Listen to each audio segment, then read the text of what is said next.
Hi guys, welcome back to another video with myself, crypto banker SHX. Before we dive into today's video, just a standard prerequisite: I am not a financial advisor, and nothing I say or do should be taken as financial advice. Now, if you are enjoying the channel, please do like, share, subscribe.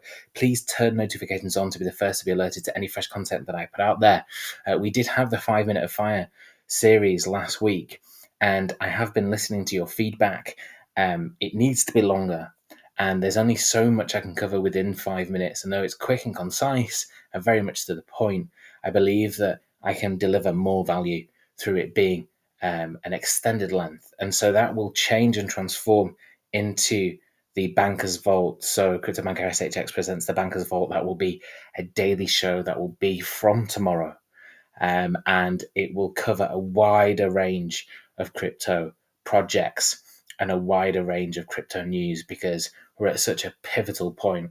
You cannot condense the daily news within this space down to 5 minutes. It doesn't do it justice. So from tomorrow, that will be kicking off. Also, you can follow me on X. My X is x.com/crypto banker SHX. Always look out for the blue tick. There are scammers around. Now, to kick off today's video on SHX, we have the SHX governance vote results in for the Q2 2024 vote. I believe that they've done one in Q1 and Q2. I believe there will be another one in Q3. But the interesting one about the one in Q3 will be that there will be a public venue established for the submission and discussion of SHX governance proposals. Now, if you have been following me for some months, and if you have been following the channel, I've always insinuated and covered this as well, in the fact that the idea was always to give the power to the strongholders and to have that almost self-governing aspect of Stronghold Net and SHX, which is fantastic, because the more SHX you hold, the more voting power that you have and the more change that you can bring in and bring about to SHX and Stronghold Net. For me, the next vote, I believe, should really be on DeFi and staking for retail. There is already DeFi enabled within Stronghold Net, but that's for those cash advances, which we do have that burn mechanism, which was voted in on the first one, from those, and the initiation fee on that, the loan initiation fee. But I believe that the third one should really be around that DeFi and staking, and that would really bring about some mass influx of interest and investment from the wider crypto community once we have that in place, hopefully. So the second part of the Q2 2024 SHX governance vote was a proxy voter to be established and vote on behalf of the Stronghold Net members. So that's the 2 million merchants plus that are members of Stronghold Net. That's the governments, that's the financial institutions. So that'll be very interesting to see how that pans out, but all very, very encouraging and very, very bullish. And this is just a quick point that people seem to forget this slightly within crypto, but SHX isn't just a store of value. It actually creates it. And so SHX is the currency as well as the liquidity tool for moving value across Stronghold's expanding payments ecosystem. So it uses SHX token as a building block with real world purpose. And I said and stated a couple of days ago, in fact yesterday, that SHX will create value not seen before in crypto. It's the king of utility, especially within the US. The work that they've been doing for many, many years building up to this point is insane. And the partnerships they have, the customers and clients that they have, a lot under NDAs. And I believe that 2024 is the year for SHX and beyond that as well. But they are really the king of utility in the castle of compliance that is Stronghold Net. And this is why, because they have the natural audit, they have the SOC 2 Type 2 audit. Even Binance didn't have that until last year, the end of last year. They announced that that's what they were gaining. And they have IBM's promontory, if I said that right, compliance audit. And so there isn't another crypto project that has all of these accreditations.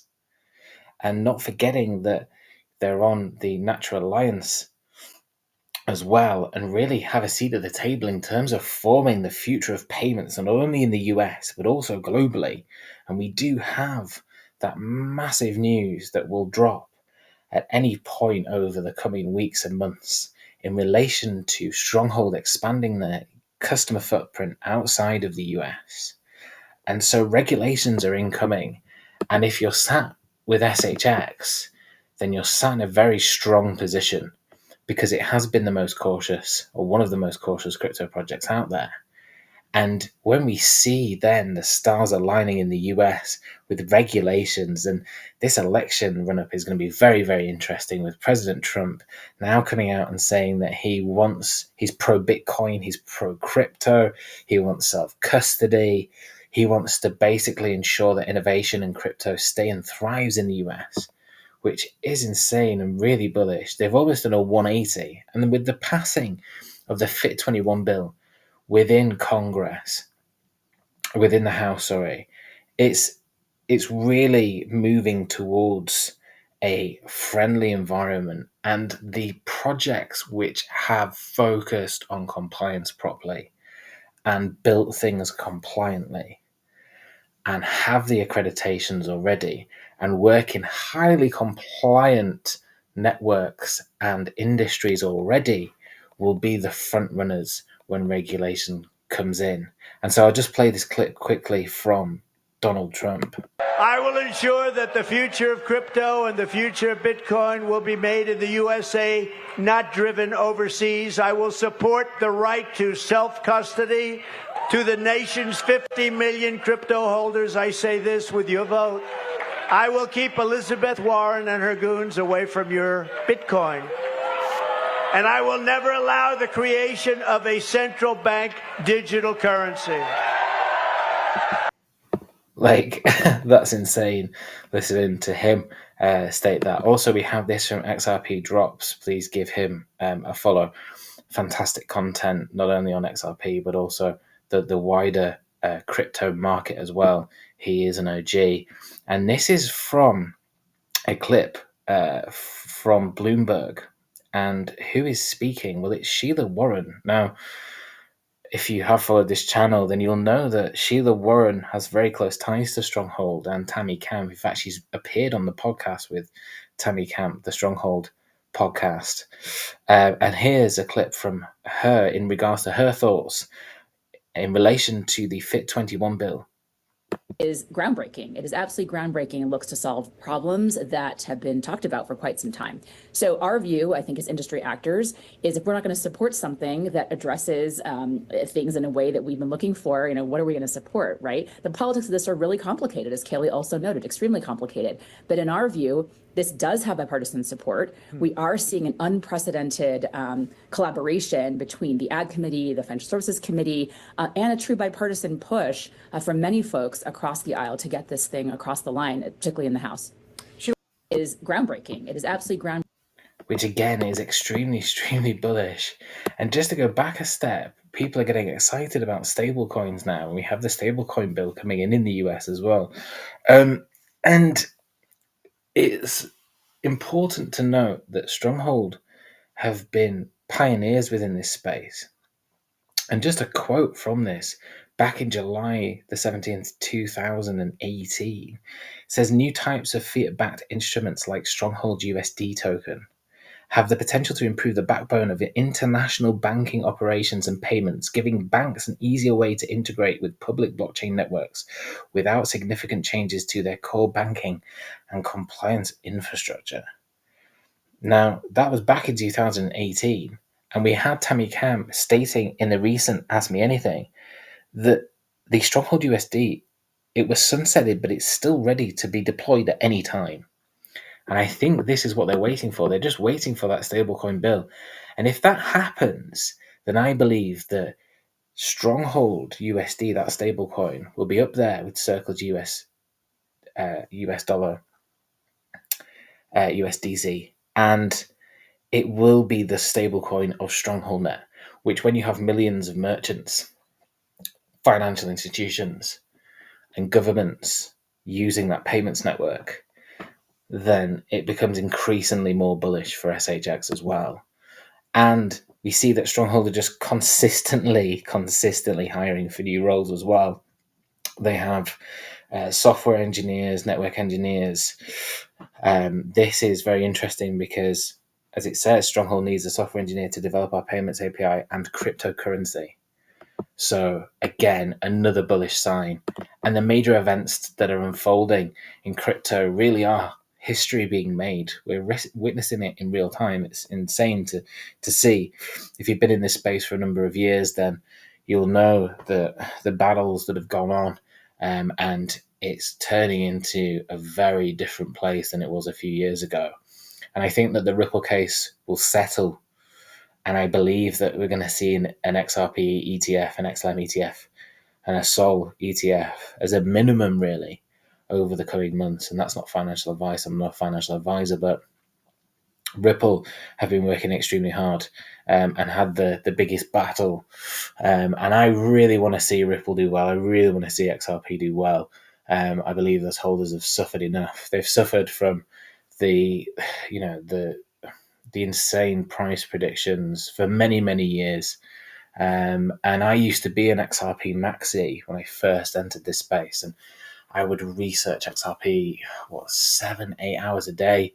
I was on something called garden leave in the UK, which is basically where you leave a job and you go to a competitor. Your notice period, my notice period was around 6 months. So it meant that I didn't have to go in the office. I didn't have to talk to any clients. They're literally like, right, okay, see you later. And you're still employed and you still get paid. But the beauty of it is that you don't have to do anything for 6 months. So I spent that 6 months in COVID literally just looking into crypto, bought some Bitcoin. Then I was like, hang on a minute, what's XLM? What's XRP? And I used to watch The Bearable Bull. I used to watch Brad Kimes when he used to do his live show every day. I very much deep dived into XRP fully. And as I say, I know it very, very, very well, because I was in that headspace of it's going to the moon. I used to wake up every day and be like, have they flipped the switch yet?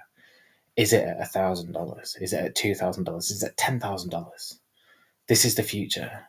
So I know what it's like. And I just believe that, those people that have stuck by it and been loyal to it, they deserve some price action. And it does mean as well that it's extremely bullish for anything in relation to XRP. And we have Stellar. Obviously there's ties, but also StrongholdNet. The XRPL is plugged into StrongholdNet. So anything good for Ripple, being strategic investors in Stronghold for many years, and all the ties is fantastic for StrongholdNet. We also have this, and I'm leaning towards the fact that I think that XLM is the next ETF, or going to be included within the XRP ETF as well alongside it. Because the trusts must be created first, as Chad says here, and that will be your signal. Well, Grayscale already have a Stellar Lumens trust. They have GXLM. And so the groundwork has already been in place. And I've covered this many times, but we have institutions building on Stellar. They have been for years. They've been tokenizing on Stellar. Stellar has given them the confidence, these large financial institutions, the confidence to start using blockchain technology and tokenizing assets on it. And so for me, as I say, I think that we can't have an XRP ETF without an XLM one happening. And actually XLM are a little bit ahead of XRP, but it'll probably all happen at once. And if that happens, then like I've always said, and this is from January, an XRP ETF would be absolute fire for SHX, given the connections that it has, the intricate ties. The last Ask Me Anything, Tammy had an XRPL hoodie on and a Stellar t-shirt on. Like, the connections are insane. It may as well be that Stronghold is a combination of XRP and XLM. And given the insane connections to SHX with XLM, with it being built on Stellar, an XLM ETF would be absolute valhalla for SHX. I also believe that it would drive up the price of certain assets on the Stellar chain as well, including the likes of Velo. So it's all very, very, very bullish. And we've seen for years the manipulation of price And all of these prices, all of this market is manipulated. BlackRock have Aladdin. If you don't know about that, look into it.